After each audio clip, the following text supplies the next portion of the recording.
New unit market failure, ठीक है जी। तो मार्केट फेलियर का क्या मतलब है बताओ।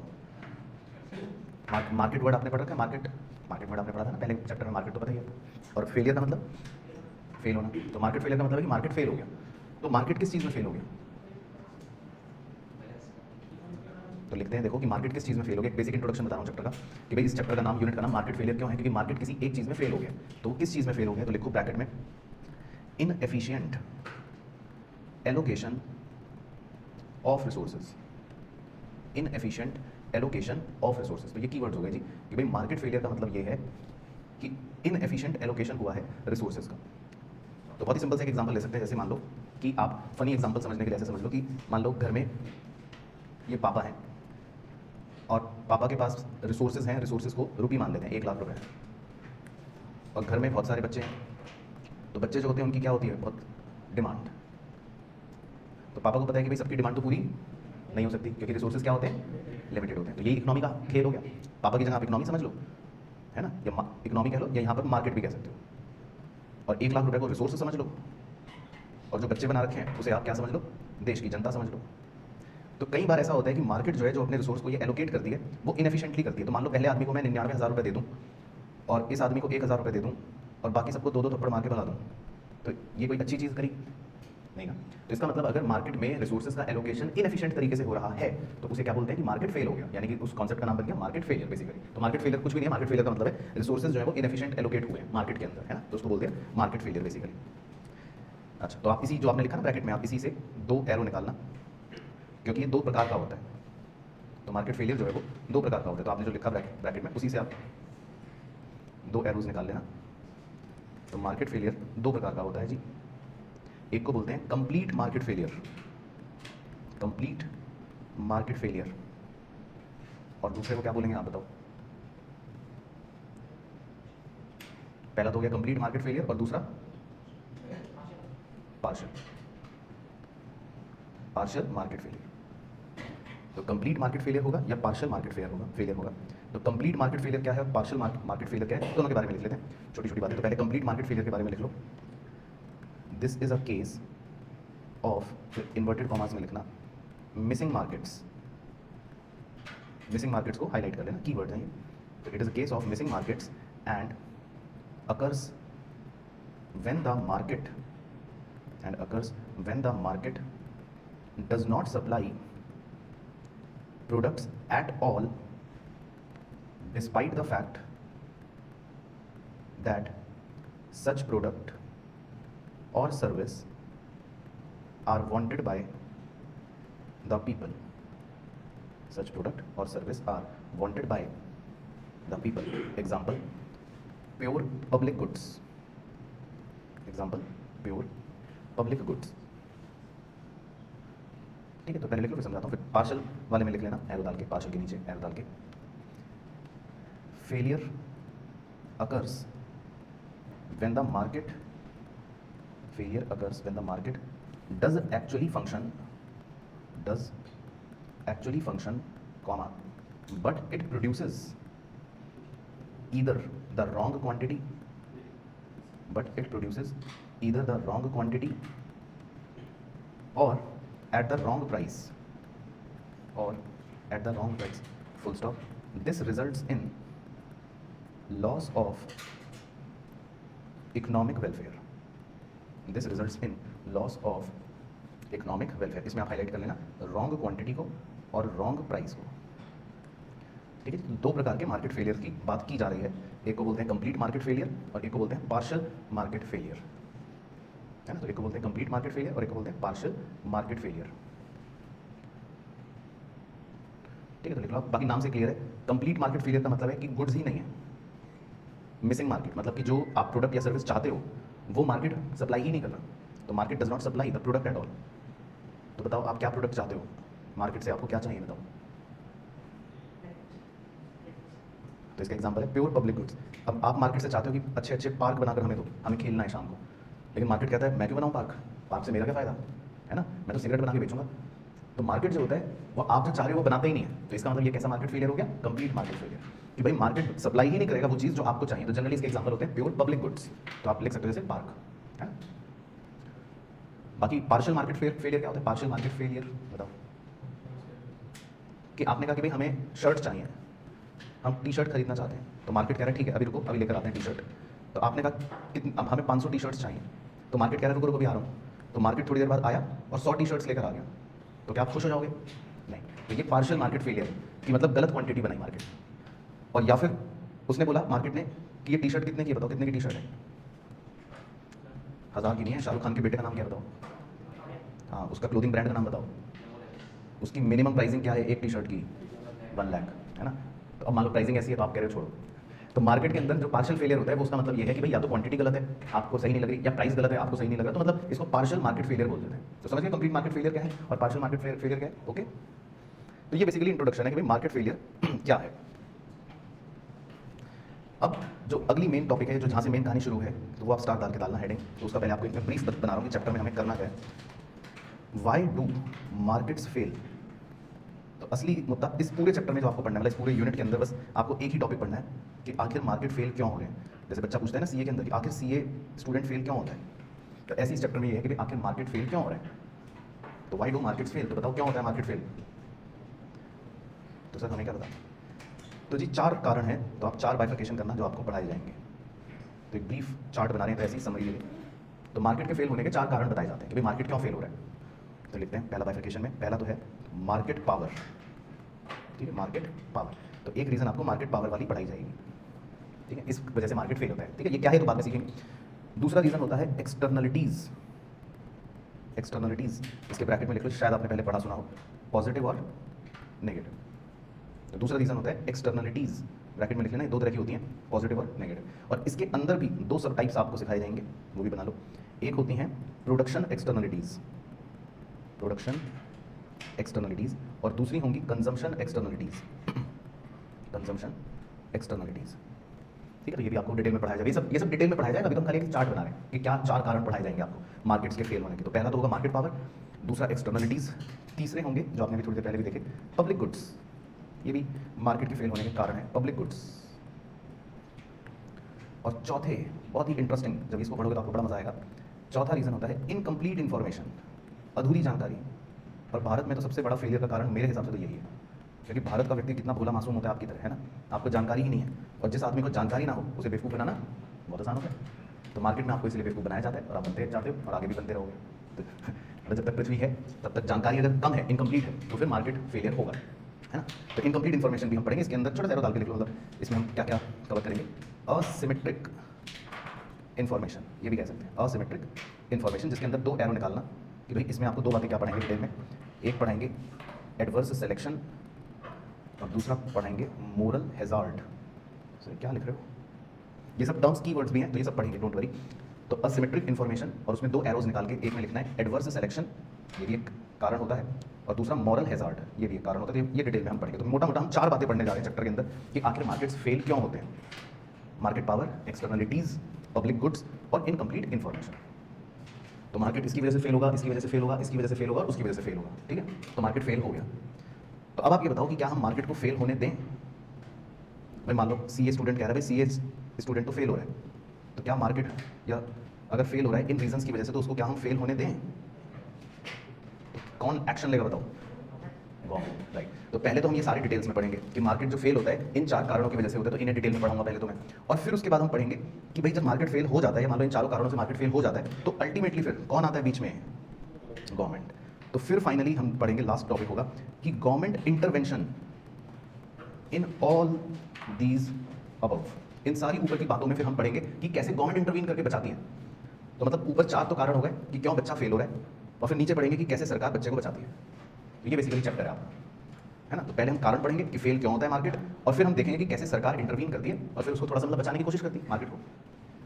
तो खैर आज तो हम गवर्नमेंट वाला पोर्शन नहीं कवर करेंगे, तो आज का तो हमारा ऑब्जेक्टिव है, कोशिश रहेगी कि आज हम आपके साथ रीजंस डिस्कस करें अच्छे से कि भाई मार्केट फेल क्यों हो रहा है ना। तो हम 4 मेन हेडिंग्स डालेंगे।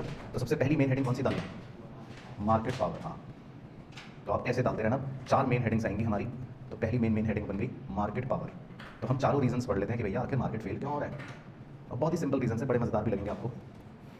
तो पहला तो है मार्केट पावर। ठीक है, तो पहले लिखवा देता हूँ पूरा, फिर अच्छे से समझ लेंगे। तो आप लिखो ना फर्स्ट एरो डाल के, मार्केट पावर और monopoly power is the ability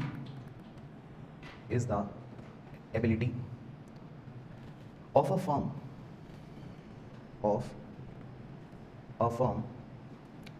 to profitably raise the market price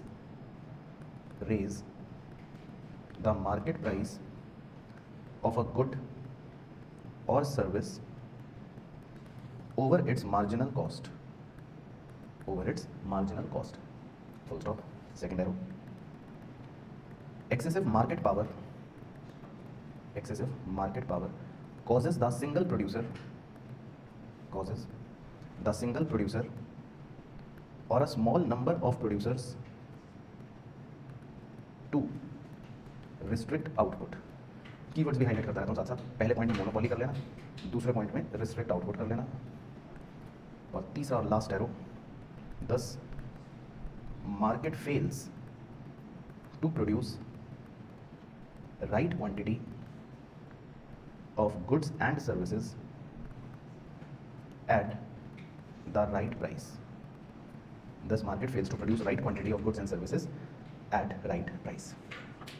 चलो तो अब देखो इसका क्या मतलब है. Very very simple. ठीक है, तो उसामा भाई आप ये सोचो कि पूरे बाजार में आप अकेले सेलर हो. ठीक है, आप जो छापोगे वो होगा. ठीक है, मोनोपोली.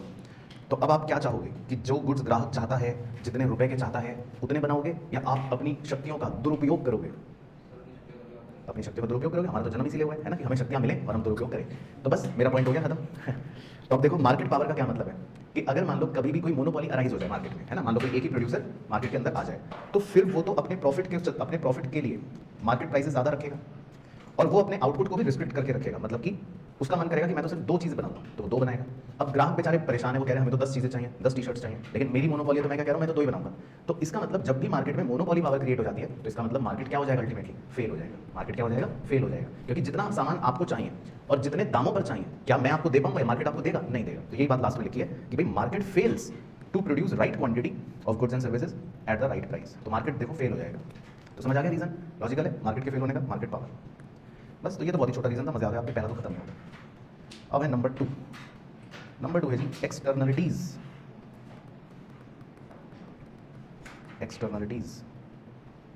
तो ये कौन सी चिड़िया है, आपने पहले पढ़ा है, तो शिवांश को तो पता ही होगा. तो एक्सटर्नलिटीज क्या है? हाँ, एग्जाम्पल थे. चलो ठीक है, तो मैं एक डेफिनेशन लिखवाता हूँ पहले, हमेशा याद रखना, कभी भी कहीं पे भी पूछे तो लिखो. Externalities are costs. कॉस्ट को आप हाईलाइट करके ब्रैकेट में रेड पेन से लिखना, नेगेटिव एक्सटर्नलिटीज ब्रैकेट क्लोज. और बेनिफिट्स को ग्रीन कलर का हाईलाइट करके ब्रैकेट में ब्लू कलर के पेन से लिखना, पॉजिटिव एक्सटर्नलिटीज. सर कल से क्रेयॉन कलर्स लाएंगे, ठीक है. तो बेनिफिट्स के ब्रैकेट में लिखना है positive externalities, comma, which are not reflected in free market prices. बस ये आपको अपने माथे पर टैटू करवाना है. जब भी कोई पूछे एक्सटर्नलिटी क्या है, तो उसकी परिभाषा है जो आपको याद रखनी है. ठीक है, बाकी भी थोड़ी देर में समझा दूंगा कि एक्जैक्टली है क्या मतलब. तो एक्सटर्नलिटीज आर कॉस्ट्स, जिसको नेगेटिव एक्सटर्नलिटी भी कह सकते हैं, एंड बेनिफिट्स मतलब फायदे, मतलब नुकसान और फायदे. हिंदी भी लिखते हैं, हिंदी भी लिख सकते हो. कॉस्ट का मतलब यहाँ पर नुकसान और बेनिफिट्स का मतलब यहाँ पर फायदा.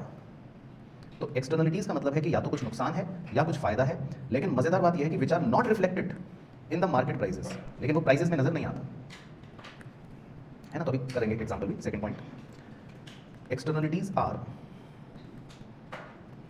Also referred to as. तो इसको घर में बताओ मम्मी प्यार से क्या बुलाती है?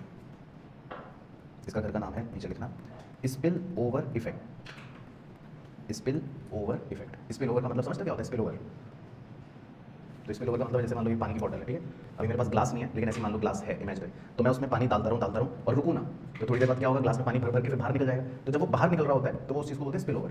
ये मतलब, तो ये स्पिल ओवर इफेक्ट भी कहते हैं इसको, एक्सटर्नलिटीज़ को. अभी एग्जाम्पल भी देखेंगे. फिर इसका घर का नाम क्या है? अच्छा, घर का तो स्पिल ओवर है. ट्यूशन का नाम क्या है? इसका ट्यूशन का नाम है नेबरहुड इफेक्ट. ये इसका ट्यूशन का नाम है. फिर इसका मोहल्ले का क्या नाम है? इसके दोस्त क्या बुलाते हैं इसके गली मोहल्ले में? इसके दोस्त गली मोहल्ले में बुलाते हैं थर्ड पार्टी इफेक्ट.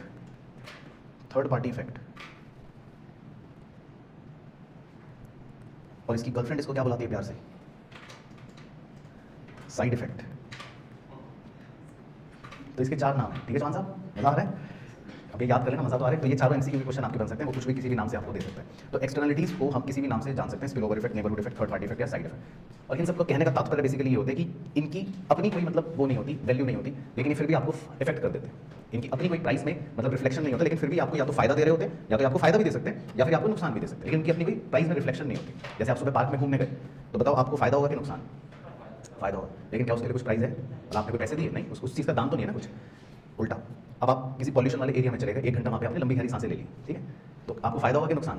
नुकसान, बट उसका कोई प्राइस है या उसका कोई रिफ्लेक्शन है प्राइस में कि जी आपने 1 घंटा पॉल्यूशन से भरी सांसें ली है, 100 रुपये हो गए इसके? ऐसा तो कुछ नहीं है। तो एक्सटर्नलिटीज का यही मतलब होता है कि ये कुछ फायदे होंगे, कुछ नुकसान भी हो सकते हैं, जो रिफ्लेक्ट नहीं करेंगे प्राइस में कभी भी, है ना। Next arrow. अब मैंने इसमें आपको याद चार्ट में लिखवाया था कि 2 तरह की होती है, बताओ कौन कौन सी? प्रोडक्शन एक्सटर्नलिटीज और कंजम्पशन एक्सटर्नलिटीज। तो ये हम दोनों लिख लेते हैं। तो पहले एरो में लिख लेते हैं प्रोडक्शन एक्सटर्नलिटीज, प्रोडक्शन एक्सटर्नलिटीज। तो इसमें 2 बाइफिकेशन कर लो। तो आप दिमाग लगा के बता सकते हो कोई पॉजिटिव वाली और कोई नेगेटिव वाली। तो कोई ऐसी एक्टिविटी बताओ जो है तो प्रोडक्शन से रिलेटेड, और उसमें मतलब एक्टिविटी में पॉजिटिव एक्सटर्नलिटी हो या नेगेटिव हो, कुछ भी। तो नेगेटिव में कह सकते हैं बिल्कुल। तो नेगेटिव में आप लिख सकते हो, एक तो जैसे बड़ा छोटा सा एग्जांपल है कि भाई फैक्ट्री प्रोड्यूसेस वेस्ट्स और पॉल्यूशन। अब फैक्ट्री के अंदर देखो प्रोडक्शन तो हो रही है ना, ये देखो डब्बे बन रहे हैं, तो डब्बे तो बन रहे हैं, मज़ा आ रहा है, लेकिन धुआं वो क्या है? Negative externality. या फैक्ट्री से जो वेस्ट मटेरियल नदियों में पहुंच गया, वो भी क्या है? Externality, negative externality. समझ गए बात? ठीक है। अच्छा, ऐसी कोई वो पॉजिटिव बता दो। नहीं, तो पॉजिटिव देखो क्या है, लिखो मेरे साथ। A firm offering trainings to its employees. तो जब कोई कंपनी अपने एम्प्लॉइज को ट्रेनिंग्स देती है, तो उससे कहीं ना कहीं वो एफिशिएंट होते हैं, बेहतर होते हैं, लेकिन उस चीज़ की कोई मतलब प्राइसिंग नहीं होती ना भाई। एक तरह से कंपनी अपने एम्प्लॉइज को ट्रेन कर रही है, तो उनसे उनकी एफिशिएंसी बढ़ रही है, लेकिन इस चीज़ का कोई प्राइस नहीं है। ये कंपनी अपने एम्प्लॉइज को घुमाने लेके गई पिकनिक पर 2 दिन के लिए, तो इससे मज़ा आएगा एम्प्लॉइज को, है ना। इससे एफिशिएंसी भी बढ़ेगी, उनकी थकान दूर हो जाएगी, मोटिवेटेड फील करेंगे, वो अच्छा लगेगा उन्हें। तो ये सब चीज़ें हैं पॉजिटिव एक्सटर्नलिटीज़ है, लेकिन इनका कोई प्राइस नहीं है। समझ आ रहा है पॉइंट? तो ये प्रोडक्शन एक्सटर्नलिटीज़ के मतलब एग्जाम्पल हो गए, पॉजिटिव भी नेगेटिव भी। इसी तरह कंजम्पशन एक्सटर्नलिटीज़ भी हो सकती हैं, जिसमें आप कुछ कंज्यूम करते हो जब, यानी कि अब आप कुछ कंजम्पशन की बात करोगे और उसमें कुछ पॉजिटिव और नेगेटिव होगा। और इसमें जो नेगेटिव एक्सटर्नलिटी का एग्जांपल है वो इतना अच्छा एग्जांपल है कि मैं क्या बताऊँ, मेरा फेवरेट एग्जांपल है। कंजम्पशन एक्सटर्नलिटीज़ के अंदर भी 2 बाइफिकेशन पहले कर लेते हैं, पॉजिटिव और नेगेटिव।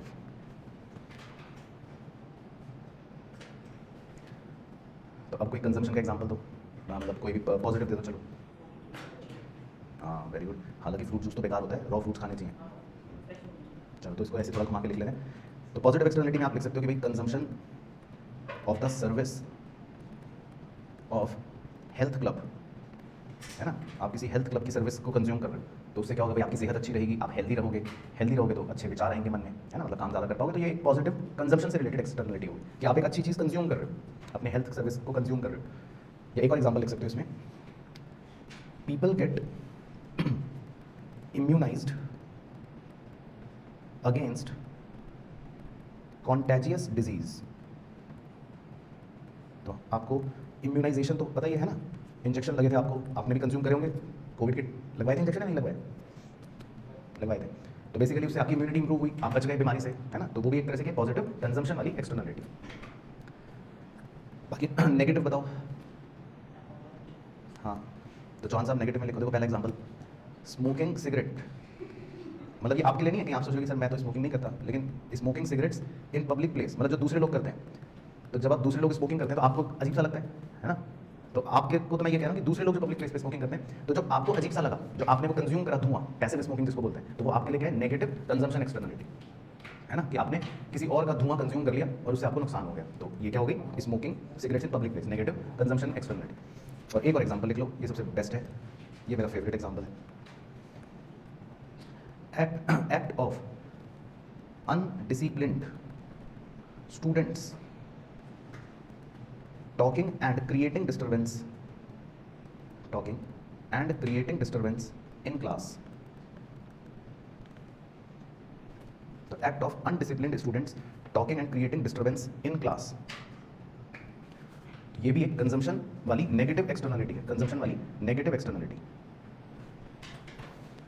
अब क्यों है कंजम्पशन वाली नेगेटिव एक्सटर्नलिटी है कि भाई आप जैसे सर्विस कंज्यूम कर रहे हो इस समय, है ना, आपको पढ़ाया जा रहा है तो आप एक सर्विस क्या कर रहे हो, कंज्यूम कर रहे हो, है ना। अब उसमें कोई बच्चे बातें करेंगे, अनडिसिप्लिन क्रिएट करेंगे, तो उससे आप ही की हाँ सर्विस क्या होगी, थोड़ी खराब होगी। तो ये भी मतलब एक कंजम्पशन की नेगेटिव एक्सटर्नलिटी हो।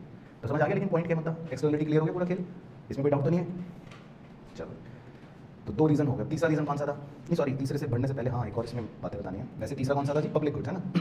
लेकिन पब्लिक गुड्स पे कूदने से पहले इसमें कुछ स्टार पॉइंट्स लिखने, तो आप इसके नीचे पहले स्टार डाल के लिखें, क्योंकि एक्सटर्नलिटीज से रिलेटेड ही कुछ मतलब एक दो बातें और लिखनी जरूरी है, तो वो लिखना स्टार डाल के कि भाई how externalities cause market failure, question mark. अब ये बताओ कि एक्सटर्नलिटीज जो हैं वो कैसे मार्केट फेलियर कर रही हैं। भाई हाँ रीजन तो पढ़ लिया हमने एक्सटर्नलिटी, लेकिन बताओ वो मार्केट फेलियर का कारण कैसे है।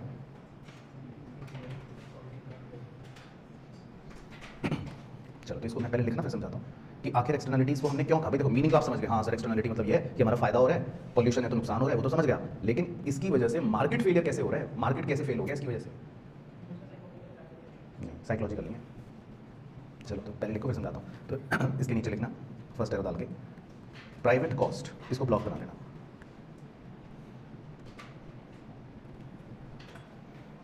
फिर 3 लाइन छोड़ के लिखना सोशल कॉस्ट, सोशल कॉस्ट। चलो तो दोनों में क्या फर्क है, प्राइवेट कॉस्ट का मतलब क्या है आपके हिसाब से, प्राइवेट कॉस्ट का मतलब, तो लिखो प्राइवेट कॉस्ट का यहाँ मतलब है cost of production incurred by firm. Simple कि भाई आप कोई प्रोडक्ट बनाते हो, उसको बनाने में आपकी क्या कॉस्ट आ रही है, जैसे एग्जांपल वेजेस, है ना, भाई वेजेस पे करी, रॉ मटेरियल एटसेट्रा। तो प्राइवेट कॉस्ट का मतलब है कि भाई cost of production incurred by the firm, जैसे वेजेस, रॉ मटेरियल एटसेट्रा। तो जैसे मान लो आपने एक डब्बा बनाया, ठीक है, अब इसको इस डब्बे को बनाने में आपकी जो कॉस्ट आई, जो लागत आई, वो लेट से आई 100 रुपये, तो प्राइवेट कॉस्ट क्या मानी जाएगी, 100 रुपये। तो प्राइवेट कॉस्ट का मतलब समझिए, प्राइवेट कॉस्ट मतलब किसी भी फर्म को, किसी भी प्राइवेट फर्म को अपना प्रोडक्ट बनाने में क्या कॉस्ट आ रही है, उसको बोलते हैं प्राइवेट कॉस्ट। उसके बाद सोशल कॉस्ट, सोशल कॉस्ट किसे बोलते हैं, सोशल कॉस्ट, हाँ तो लिखो सोशल कॉस्ट का मतलब है total cost to the society, समाज को क्या कॉस्ट पड़ रही है, total cost to the society on the account of production, कि भाई समाज को क्या कॉस्ट पड़ रही है। तो बताओ समाज को क्या कॉस्ट पड़ी इस प्रोडक्शन से, इस डब्बे बनने से समाज को क्या कॉस्ट पड़ रही है, वेरी गुड, पॉल्यूशन। क्योंकि भाई डब्बा तो बना दिया आपने, आपने तो अपनी फैक्ट्री में क्या बनाया, डब्बा, लेकिन जब ये फैक्ट्री में डब्बा बन रहा था तो आप ही की फैक्ट्री से जो धुआं निकला भयंकर, उससे 4 आदमी मर गए लेट से, तो वो एक समाज को ही तो भुगतान करना पड़ा ना।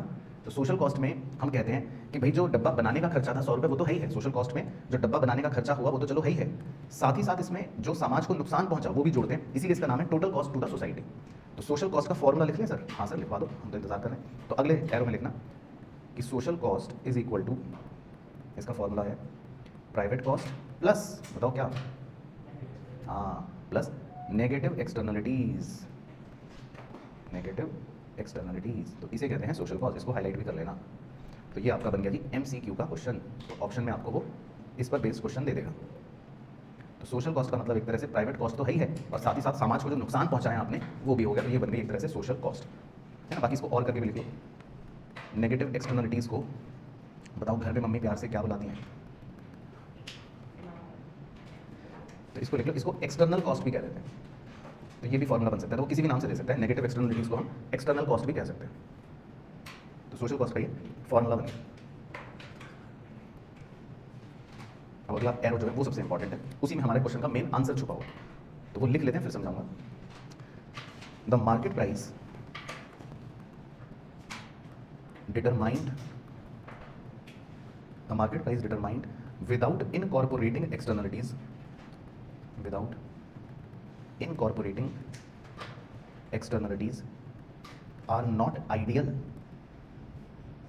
full stop. Such prices send incorrect signals to the producers and consumers and cause either overproduction or under production, तो ये हमारा मेन आंसर है जो हमने ये कर रहे थे ना कि भाई एक्सटर्नलिटी से मार्केट फेल कैसे होता है, तो ये है मेन आंसर। तो आप लिखो, फिर समझाता हूँ कि भैया क्या है।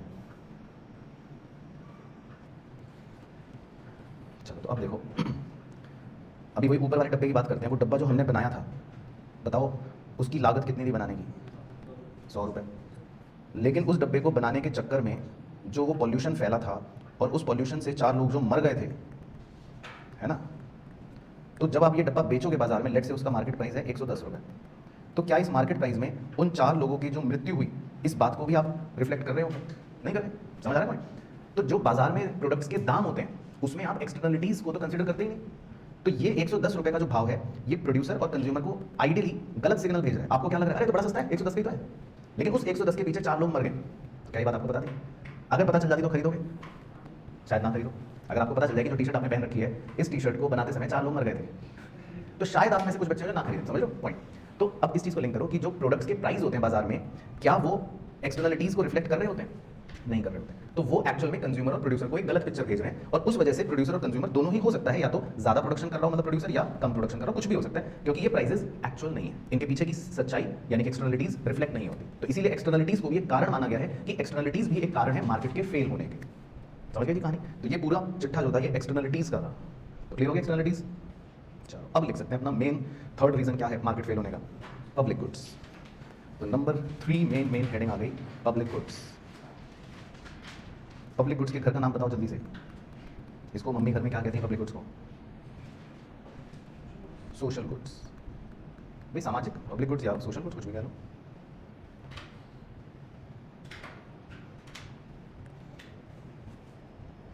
तो ये पब्लिक गुड्स का कॉन्सेप्ट बताओ किस आदमी ने इंट्रोड्यूस करा था? तो लिखो जी इसका नाम, पॉल, आगे हेमन, पॉल ए सैम्यूलसन। सैम्यूलसन ये नाम है, ये क्या नाम होगा? पॉल ए सैम्यूलसन। पॉल उसका नाम होगा, ए से पिताजी का नाम होगा, सैम्यूलसन सरनेम है। तो पॉल ए सैम्यूलसन भाई ने आज से लगभग 80 साल पहले 1954 में एक किताब लिखी थी। तो बताओ किताब का नाम?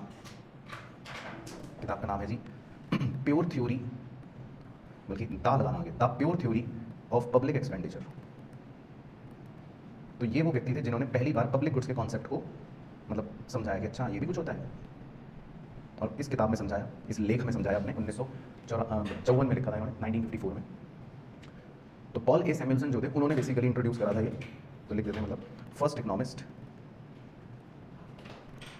टू इंट्रोड्यूस पब्लिक गुड्स, है ना। तो ये पहले इकोनॉमिस्ट थे जिन्होंने पब्लिक गुड्स का ये कॉन्सेप्ट निकाला। अब क्योंकि यहाँ पर पब्लिक गुड की ही बात है, टॉपिक है, तो हम खाली पब्लिक गुड नहीं पढ़ सकते, क्योंकि पब्लिक गुड को अच्छे से समझने के लिए ऑब्वियसली आपको क्या भी समझाना पड़ेगा मुझे, प्राइवेट गुड्स। तभी तो समझोगे पब्लिक गुड क्या है। तो इसके नीचे हम एक टेबल बनाते हैं, और टेबल में एक तरफ लिखेंगे प्राइवेट गुड और एक तरफ लिखेंगे पब्लिक गुड, क्योंकि जब आप ऐसे समझोगे तभी तो समझ आएगा ना कि आखिर पब्लिक गुड का क्या मतलब है। तो एक तरफ आप लिखना प्राइवेट गुड और एक तरफ आप लिख देना पब्लिक गुड। बाकी जो होशियार बच्चा है वो पहले से सोच के बताएगा कि क्या फ़र्क है प्राइवेट गुड और पब्लिक गुड में।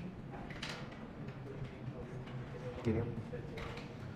ठीक है, चलो तो प्राइवेट गुड में कुछ बातें लिखते हैं। प्राइवेट गुड में लिखना नो फ्री राइडर प्रॉब्लम। दूसरा, दीज आर एक्सक्लूडेबल। एक्सक्लूडेबल। तीसरा, consumption of private good is rivalrous. RAVILROUS, rivalries.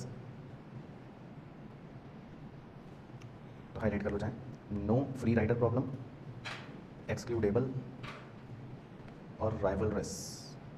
सही क्या है अभी बताता हूँ। अब पब्लिक गुड में लिख लो free rider problem is there. Free rider problem is there. दूसरी बंदी नॉन एक्सक्लूडेबल, और तीसरी बंदी नॉन राइवलरस। Non rivalries. और चौथी बिंदी में लिख लो इनडिविजिबिलिटी। इनडिविजिबिलिटी। और पांचवी बिंदी भी लिख लो इसमें मोर vulnerable more vulnerable to externalities and other issues. चलो ठीक है, तो बस ये लिखना है। तो प्राइवेट गुड्स और पब्लिक गुड्स में ये बिंदियाँ लिखनी है। चलो तो बताइए प्यारे प्यारे बच्चों, तो जिसको जो भी शब्द पता है वहाँ से शुरू करते हैं। सबसे पहले फ्री राइडर प्रॉब्लम बताओ, फ्री राइडर प्रॉब्लम। ठीक है, तो देखो प्राइवेट गुड समझाता हूँ। प्राइवेट गुड का मतलब है कि मान लो आपने अपने लिए एक मोबाइल फ़ोन खरीद लिया। ठीक है, क्या खरीद लिया? मोबाइल फ़ोन, वो तो हो गया प्राइवेट गुड। और पब्लिक गुड आप ऐसे समझ लो कि भाई पब्लिक गुड जो यहाँ पे एक पार्क है, तो वो एक पब्लिक गुड हो गया। ठीक है जी। तो फ्री राइडर प्रॉब्लम का मतलब ये होता है कि भाई फ्री राइडर का मतलब कि अगर कोई चीज़ मुफ्त होगी, जैसे पार्क में ना एक झूला लगा हुआ है, वो फ्री है, कोई भी झूले, तो वहाँ पर ये दिक्कत आती है कि आपको कभी मौका ही नहीं मिलेगा झूलने का, क्योंकि वो फ्री है, तो वहाँ पर भीड़ ही लगी रहेगी। तो ये प्रॉब्लम आती है, इसको बोलते हैं फ्री राइडर प्रॉब्लम, कि जब कोई चीज़ फ्री होती है तो लोग उसका नाजायज़ फायदा उठाते हैं और आप उसको फिर शायद यूज़ ही ना कर पाओ। लेकिन जो आपने फ़ोन खरीदा, क्या वो कोई फ्री राइडर है? मतलब उसमें कोई फ्री राइडर प्रॉब्लम होगी नहीं, वो तो आपने खरीद लिया, अब आपको जब चाहे जो चाहे इस्तेमाल करना है तब करो, कोई टेंशन नहीं। तो पब्लिक गुड्स में फ्री राइडर प्रॉब्लम रहती है, प्राइवेट गुड्स में नहीं रहती। एक्सक्लूडेबल का क्या मतलब है? एक्सक्लूडेबल का मतलब है कि मान लो किसी ने आपके मोबाइल पर हाथ लगाया, तो आप उसके हाथ तोड़ सकते हो कि भाई तुम्हारी हिम्मत कैसे हुई मेरे फ़ोन को छूने की। तो आप किसी को भी अपने गुड से एक्सक्लूड कर सकते हो, हटा सकते हो। लेकिन आप पार्क में जाओ और किसी बच्चे को झूले से हटा के दिखाओ, तो वहाँ पे तो एक्सक्लूड नहीं कर सकते, वो कहेगा तेरे बाप का झूला है ना। तो वो सही कह रहा है। इसका मतलब पब्लिक गुड जो है वो क्या होता है? Non excludable. आप किसी को हटा नहीं सकते, सड़क से किसी को हटा नहीं सकते, क्योंकि वो क्या पब्लिक गुड है। तो इसको बोलते हैं नॉन एक्सक्लूडेबल। समझ आ गया? एक्सक्लूडेबल का मतलब क्या है? कि किसी को हटाना, तो आप अपने फ़ोन से तो हटा सकते हो किसी को कि मैं नहीं दे रहा, लेकिन पार्क से नहीं हटा सकते। अच्छा, राइवलरस का मतलब, हाँ, तो कॉम्पिटिशन क्या मतलब? नहीं मतलब वो तो ही है एंगल। राइवलरस का मतलब यहाँ पर बेसिकली ये होता है कि आपने कोई चीज़ ले ली, मान लो जैसे दुकान पे, लेट से दुकान पे टोटल 4 मोबाइल फ़ोन थे, अब आप एक खरीद के आ गए, तो वो एक फ़ोन किसका हो गया? वो तो आपका हो गया। तो अब बाकी लोगों को सिर्फ कितने मिल सकते हैं? अगर बाकियों को खरीदना है तो सिर्फ 3 मिल सकते हैं, है ना। तो यहाँ पर जो है एक फ़ोन दूसरे फ़ोन का राइवल है। आपने एक फ़ोन ले लिया तो बाकियों को 3 मिलेंगे। अगर आप 2 ले लेते तो बाकियों को 2 ही मिलते। अगर आप 3 ले लेते तो बाकियों को 1 मिलता। लेकिन पार्क में दिक्कत नहीं है। पार्क में ऐसा नहीं कि आप झूला झूल कर आए तो अगला बंदा कम झूला झूलेगा या उसको नहीं मिलेगा, ऐसा कुछ नहीं। आप भी पूरा झूला झूल सकते हो, दूसरा भी पूरा झूला झूल सकता है, तीसरा भी पूरा झूला झूल सकता है। पार्क में तो सभी को टोटल मिलेगा, राइवलरी नहीं है कुछ, ये मतलब। तो इसलिए पब्लिक गुड्स जो होते हैं वो क्या होते हैं? नॉन राइवलरस, मतलब कि सबको पूरा ही मिलेगा। ऐसा नहीं है कि आपस में कोई राइवलरी हो जाएगी। तो क्लियर हो गया जी? याद है? ओके, बोलो ना हाँ या ना। अच्छा, पब्लिक गुड में 2 पॉइंट और लिखे हैं। एक तो लिखा है इंडिविजिबिलिटी। इंडिविजिबिलिटी का मतलब, हाँ मतलब भाग नहीं कर सकते, आप तोड़ नहीं सकते। पार्क, अब ऑब्वियसली वही पार्क का एग्जांपल आप ये तो कह सकते हो इतनी 1 एकड़ जमीन पार्क की मेरी, उतनी तुम्हारी, ऐसा तो कुछ नहीं होता। इंडिविजिबिलिटी रहती है पब्लिक गुड में। और 5वां पॉइंट है मोर वल्नरेबल टू एक्सटर्नलिटीज या अदर इशूज। जो पब्लिक गुड्स होते हैं वो वल्नरेबल होते हैं। वल्नरेबल का मतलब वो ज़्यादा प्रभावित होते हैं। वल्नरेबल का मतलब होता है जो इजीली अफेक्ट हो जाए, उसको वल्नरेबल कहते हैं। तो पब्लिक गुड्स जो है एक्सटर्नलिटीज से ज़्यादा इफेक्ट हो सकते हैं। भाई आपको कोई स्मोकिंग करता हुआ कहाँ दिखेगा? जनरली पब्लिक प्लेसेस पर, है ना, तो वो बुरा इफेक्ट भी पड़ सकता है आप पे। या मान लो कोई अच्छा काम हो रहा है, अच्छी चीज़ हो रही है, पार्क में आप घूमने जा रहे हो, सुबह सुबह ऑक्सीजन मिल रहा है, तो पॉजिटिव एक्सटर्नलिटी भी हो सकती है। तो पब्लिक गुड्स में एक्सटर्नलिटीज थोड़ी ज़्यादा हो सकती है, प्राइवेट गुड्स में थोड़ा कम रहती है। तो पहले इतना समझ आ गया पब्लिक गुड्स किसे कहते हैं। अब ये बताओ पब्लिक गुड्स की वजह से क्यों मार्केट फेल हो रहा है? मुद्दा बताओ ना। पब्लिक गुड्स की वजह से क्यों मार्केट फेल हो रहा है? तो लिखो मुद्दे की बात एरो डाल के। Producers are not motivated to produce socially optimal amount of products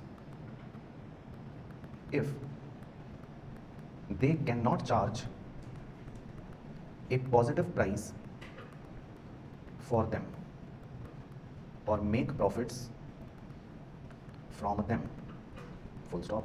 Thus, comma, there is market failure in the case of public goods. Thus there is market failure in the case of public goods. इसीलिए public goods के case में एक market failure रहता है।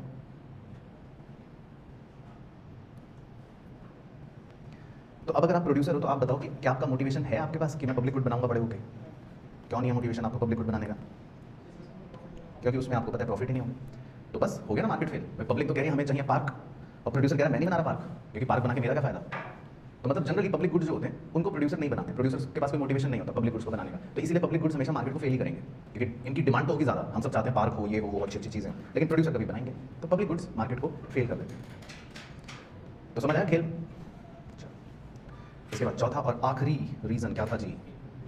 Incomplete information. बोला देखो Y to market fail में चौथा रीज़न क्या है लास्ट? Incomplete information. तो मेन हेडिंग नंबर 4 डाल लेते हैं, बस चौथा रीज़न लिख लेते हैं कि भैया मार्केट फेल क्यों हो रहा है। तो चौथा रीज़न है incomplete information.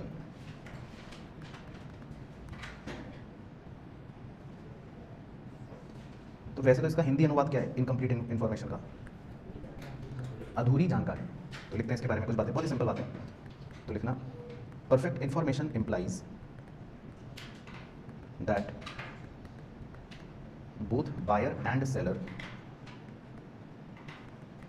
have complete information about anything that may influence their decision making, full stop. However this assumption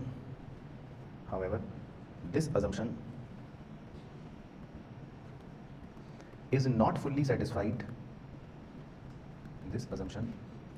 satisfied in real markets because of dash डाल के 3 पॉइंट लिखेंगे। ए, कॉम्प्लेक्सिटी ऑफ प्रोडक्ट या service, B, difficulty of getting correct information, और C, deliberate misinformation by interested parties,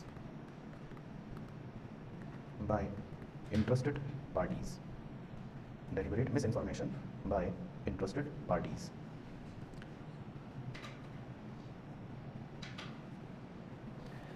तो sir ये क्या लिख दिया आपने?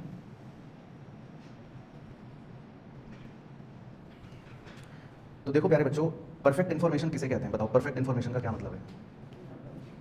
जब खरीदने वाले को भी और बेचने वाले को भी संपूर्ण जानकारी हो तो उसको कहते हैं परफेक्ट इन्फॉर्मेशन। लेकिन क्या प्रैक्टिकल जीवन में ऐसा होता है ना? नहीं होता। अब मैं एक एग्जांपल से समझाता हूँ कि क्यों नहीं होता। इसमें 3 कारण आपको एकदम समझ आ जाएंगे। तो मान लो भगवान ना करे कभी ऐसा हो, लेकिन आपको एक सर्जरी करानी है लेट से, तो आप हो गए कंज्यूमर जिसे सर्विस कंज्यूम करनी है, और डॉक्टर क्या हो गया बताओ? प्रोड्यूसर, वो सर्विस प्रोवाइड करेगा। यही रिश्ता हुआ। अगर मैं इकोनॉमी की टर्म्स में बात करूँ, ये रिश्ता है, आप ग्राहक, वो बेचने वाला। अब इस प्रोडक्ट की अगर मैं बात करूँ कि भाई आपको सर्जरी करवानी है लेट से, तो ये प्रोडक्ट देखो कितना कॉम्प्लेक्स है कि क्या इसमें आपको कभी भी जानकारी पूरी हो पाएगी? आपको, आप बायर हो, नहीं हो सकती। तो पहला रीजन हो गया कॉम्प्लेक्सिटी ऑफ प्रोडक्ट। कई बार चीज़ इतनी कॉम्प्लेक्स है कि आप चाहकर भी जानकारी नहीं जुटा सकते। और सेकंड भी यही कह रहे हैं, difficulty of getting correct information. बहुत मुश्किल है कि भाई आप बैठ के गूगल पे सर्च करोगे, मैं पूरा देखूँ सर्जरी कैसे होती है, डॉक्टर सही बता भी रहा है नहीं, है ना? तो मुश्किल है काम। और कई बार डॉक्टर ही आपको बेवकूफ बनाएगा, यानी कि deliberate miss information bye interested party, वही झूठ बोल देगा, कहेगा आपको बहुत बड़ी भयंकर बीमारी है, आ जाओ करवा लो। तो अब आप बताओ इसमें समझ पॉइंट? तो मिस इन्फॉर्मेशन के बहुत से कारण हो सकते हैं, यानी कि रियल मार्केट में कभी भी इन्फॉर्मेशन परफेक्ट हो ही नहीं सकती। तो इसके कारण उसने बताया है ना। अब आगे लिखो इसी के नीचे नेक्स्ट डाल के असिमेट्रिक इन्फॉर्मेशन। असिमेट्रिक इन्फॉर्मेशन, तो असिमेट्री किसे कहते हैं? दो हाथ में इक्वली डिवाइड होना? नहीं, उसको सिमेट्री नहीं कहते। वैसे तो सिमेट्री का मतलब आधा आधा, आधा टेढ़ा। अच्छा, असिमेट्री, पहले सिमेट्री बता देता हूँ। सिमेट्री का मतलब है कि मान लो इसके हाथ में 2 और 2 गेंद हैं और दूसरे के पास भी 2 और 2 गेंद हैं, तो इसका मतलब ये एक तरह से सिमेट्री है, बराबर है। तो दोनों को देखोगे तो आपको बिल्कुल एस्थेटिक लुक लगेगा, अरे वाह सेम सेम लग रहा है ना, बराबर सा लग रहा है ना। लेकिन अगर मान लो मैं पहले वाले के पास 4 गेंदें कर दूँ और दूसरे वाले के पास खाली 2 कर दूँ, तो अब ये क्या बन गया? असिमेट्रिक। इसका मतलब अगर आप इन्हें देखोगे बाजू में खड़े हुए, तो एक आपको ज़्यादा लगेगा, कम लगेगा, मतलब आपको सिमेट्री नहीं लगेगी, कुछ तो गड़बड़ लगेगा, है ना? तो इसको बोलते हैं असिमेट्रिक। अब असिमेट्रिक इन्फॉर्मेशन का क्या मतलब हो गया? Unequal information, right. तो असिमेट्रिक इन्फॉर्मेशन का मतलब हो गया कि या तो बायर या सेलर के पास ज़्यादा इन्फॉर्मेशन है एज कंपेयर टू सेलर या बायर, मतलब वही वाइस वर्सा। तो मतलब किसी भी केस में या तो ग्राहक को ज़्यादा पता है और बेचने वाले को कम, या बेचने वाले को ज़्यादा पता है और ग्राहक को कम, तो इस इन्फॉर्मेशन को क्या बोल देंगे? असिमेट्रिक इन्फॉर्मेशन, है ना? तो लिख लो एक लाइन वेरी सिंपल कि भाई असिमेट्रिक इन्फॉर्मेशन का क्या मतलब है। तो ये डायग्राम मत बनाओ, चाहे अंग्रेजी लिख लो कि भाई it occurs when there is an imbalance in information between the buyer and the seller,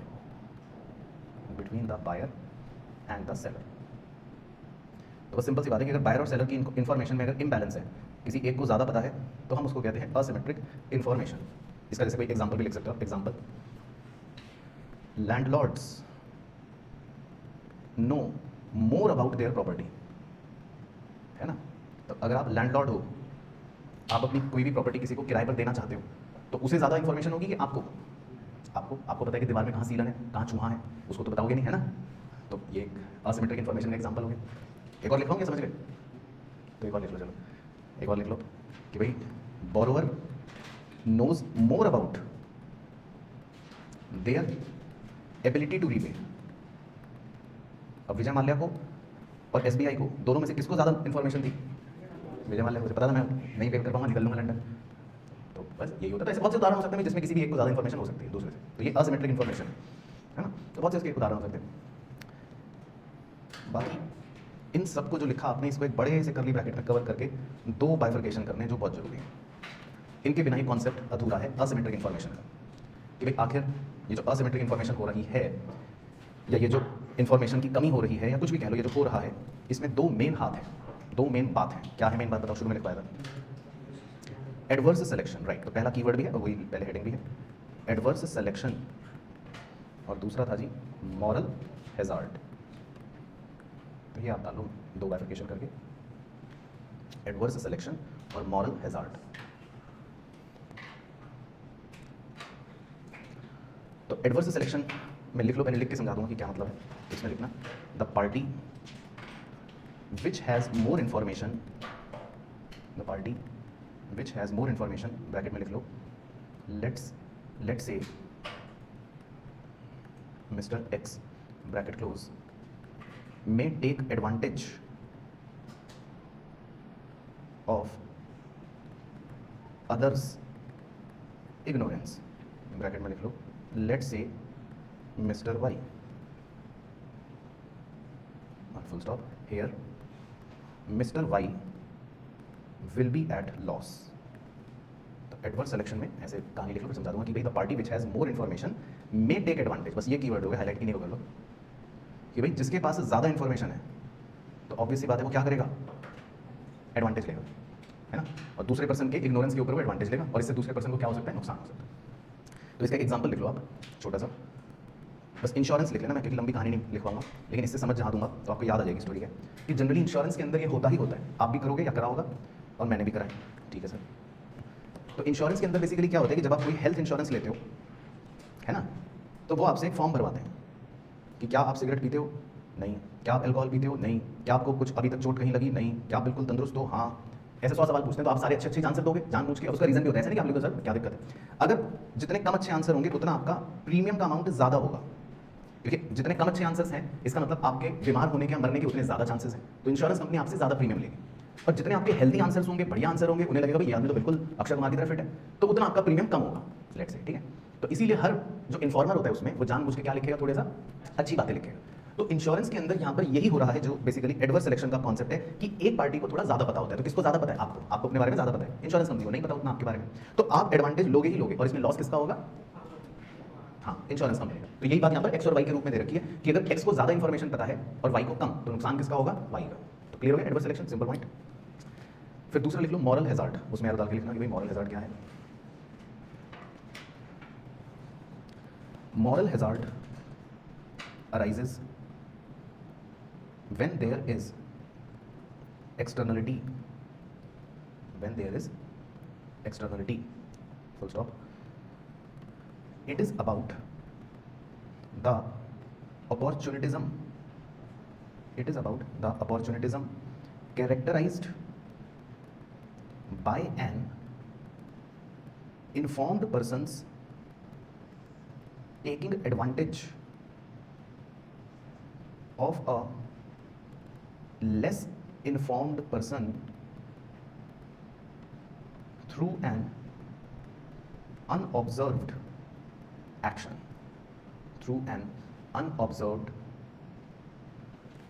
तो इसमें जो कीवर्ड है वो हाईलाइट कर देता हूं, एक तो अनऑब्जर्व्ड एक्शन और अपॉर्चुनिटिज्म। बाकी शुरू वाली लाइन को अंडरलाइन करना कि moral hazard arises when there is externality, है ना, ये भी मतलब पूछ सकता है, when there is externality। चलो तो इसका एक एग्जांपल लिख लो। तो इसमें आप एक गाड़ी बनाओ, पहले बताओ ये कौन सी गाड़ी है, ठीक है। फिर इसमें एक ड्राइवर बनाओ। चलो तो देखो जी एग्जांपल क्या है। इस ड्राइवर ने अभी अभी गाड़ी का कॉम्प्रीहेंसिव इंश्योरेंस पॉलिसी ली है, comprehensive insurance policy, comprehensive insurance policy का मतलब होता है कि बिल्कुल अगर खरोंच भी आ गई आगे से लेकर पीछे तक तो भी पैसा कौन देगा? इंश्योरेंस कंपनी देगी, ठीक है। अब जैसे ही इसने कॉम्प्रिहेंसिव इंश्योरेंस पॉलिसी करवाई तो उसके बाद से मैंने ये देखा, या आपको ये मैं बता रहा हूँ कि ये ड्राइवर कैसी ड्राइविंग कर रहे हैं? Rash driving. बताओ क्यों कर रहे हैं? हाँ, क्योंकि अब इसको पता है कि अब मेरी गाड़ी इंश्योर्ड है तो कुछ हो गया तो टेंशन नहीं, मैं इंश्योरेंस कंपनी से पैसे ले लूंगा। तो ये भी कहीं ना कहीं मतलब एक क्या है, इसको बोलते हैं मॉरल हैजार्ड। हैजार्ड का मतलब होता है नुकसान पहुंचाना, और मॉरल मतलब कि मोरालिटी, एथिकली, है ना।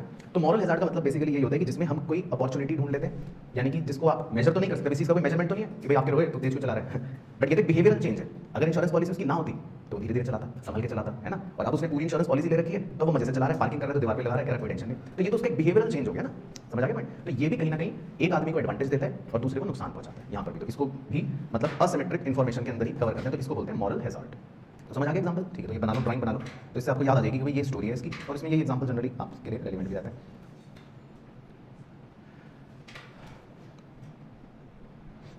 तो अब ये बताओ कि भाई मार्केट फेल कैसे हुआ? ये तो समझ गए ना, इनकम्प्लीट इन्फॉर्मेशन की स्टोरी तो समझ गए कि या तो इन्फॉर्मेशन किसी को ज़्यादा है किसी को कम है ना। तो इससे मार्केट फेल कैसे हो गया? तो लिखो, करते हैं मार्केट फेल, बस खत्म कहानी आज की। तो लिख लो 10 asymmetric information leads to elimination of high quality goods from the markets. Full stop. Economic agents end up either selecting substandard product or leaving the market altogether.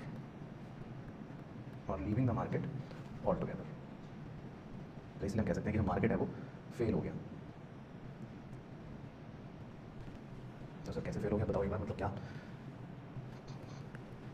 तो इसमें आप वो वाला एग्जांपल सोच सकते हो कि भाई मान लो आप लैंडलॉर्ड हो, है ना, और आपने इन्फॉर्मेशन छुपाई कि आपके दरवाजे के पीछे तो चूहा रहता है। तो ऐसे बहुत सारे लोग होंगे जो इन्फॉर्मेशन क्या करेंगे, छुपाएंगे, बहुत सारे सेलर्स झूठ बोलेंगे। तो जब भी असिमेट्रिक इन्फॉर्मेशन होगी तो इससे जो हाई क्वालिटी गुड्स हैं वो कहीं ना कहीं मार्केट से एलिमिनेट हो जाएंगे, क्योंकि हर सेलर कहीं ना कहीं क्या करते हैं, झूठ बोलते हैं, क्योंकि उसको इन्फॉर्मेशन पता है ना ज़्यादा, तो वो अपने बुराई तो बताएगा नहीं। जैसे दुकान पे भी आप जाओ प्रोडक्ट खरीदें तो दुकानदार अपने प्रोडक्ट की कमी तो बताएगा नहीं, और वैसे भी आपने लॉ में पढ़ा हुआ कैविट एम्प्टर, है ना, let the buyer beware, है ना, ये सब नाटक।